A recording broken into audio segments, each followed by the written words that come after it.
Meu trabalho e pesquisa como pintora estão intimamente relacionados ao meu peculiar interesse pela morte e os seus simbolismos. Esse interesse está diretamente ligado à minha vivência pessoal, de quem teve que lidar com esse assunto muitas vezes. Tanto meu trabalho acadêmico quanto meu trabalho profissional, que é a tatuagem, são bastante ligados à temática da morte e à taxidermia, que eu tenho como hobby. Nas minhas pinturas, eu utilizo referências fotográficas da anatomia humana e animal, além de algumas ossaturas de animais da minha coleção particular. E pretendo levantar questionamentos a respeito do nosso medo da morte, da nossa pouca naturalidade diante de um assunto inevitável e de como relacionamos os corpos sem vida ao feio e ao bizarro.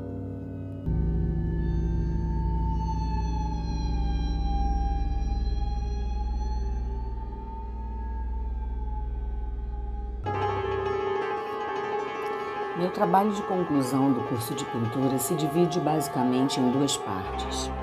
Nessa primeira parte, utilizei como referência os estudos de anatomia de Vesalius e as pinturas de Vanitas. A Vanitas é um dos temas do gênero da natureza morta que falam sobre a brevidade e efemeridade da vida.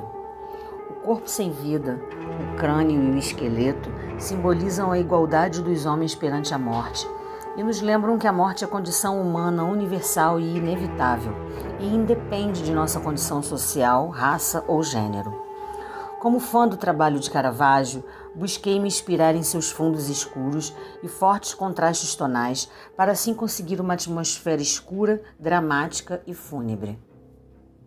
Outros pintores que também influenciaram o meu trabalho foram Rembrandt, pela sua atmosfera sombria, e Gustav Klimt, pelos seus planejamentos e pelo tratamento pálido e frio que ele dá à carnação de suas mulheres.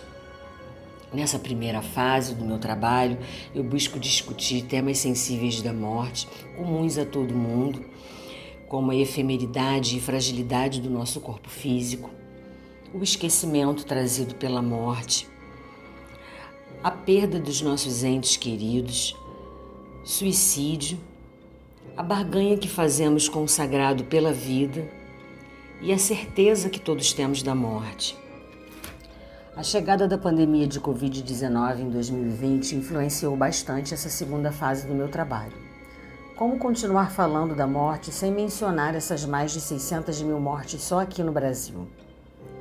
Foi aí que, pesquisando as pinturas que falavam das pandemias anteriores, eu cheguei até as danças macabras. As primeiras danças macabras foram pintadas entre o final do século XIV e o início do século XIX.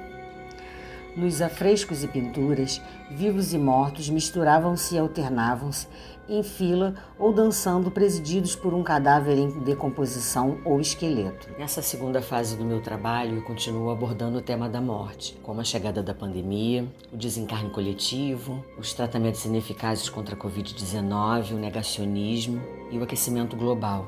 Inspirada em Klimt, utilizei uma palheta mais colorida, com bastante dourado, e aumentei o tamanho do formato das pinturas. Futuramente, gostaria de continuar falando sobre a morte, de como isso nos afeta e nos humaniza, e nos iguala a todos.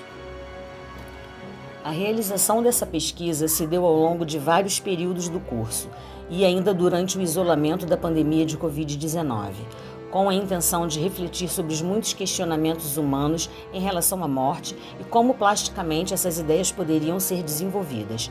O processo de construção dessas pinturas foi desenvolvido com ênfase no corpo morto como objeto de representação poética.